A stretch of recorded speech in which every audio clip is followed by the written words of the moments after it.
pour ses opposants. C'est sûrement le train le plus long du monde. Il est en Mauritanie. Comme au temps du Far West américain, il est parfois attaqué. Son travail, transporter du minerai à travers le désert. Pour ce faire, 3 à 4 locomotives sont nécessaires. Rémi Vincent.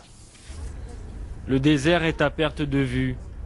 48 heures de traversée dans les vents de sable de la région de l'Adrar. Nous sommes à 700 km de la capitale Nouakchott.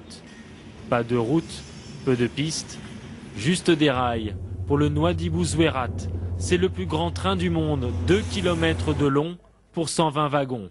Une institution en Mauritanie, mais surtout l'unique moyen de se déplacer entre les mines de Zouérat et la mer de Nouadhibou, à 45 km/h chrono, si tout va bien. J'ai assisté à plusieurs déraillements même. Plusieurs déraillements, mais il y a des déraillements simples.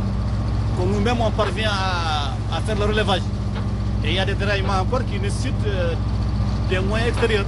Et là, cela peut prendre des heures vu le chargement du train. Dans les vraquiers s'entassent plusieurs dizaines de milliers de tonnes de minerais. Le train appartient à la Société nationale minière mauritanienne. Pourtant, il semble appartenir à tous les Mauritaniens. Pour 7 € le ticket se croisent des militaires en permission, des hommes d'affaires et les familles d'ouvriers en repos de fin de semaine. On croise surtout Jamal, le vendeur de thé du Nouadhibou Zouérat, près de 15 ans de navette. J'ai fait 48 heures ici dans ce train. J'ai fait 48 heures. Je retourne demain à Zouérat. J'ai posé 3 jours, je retourne. Et c'est bientôt l'heure du repos pour Jamal. Voici Zouérat et ses mines de fer. 12 millions de tonnes de minerais y sont extraites chaque année.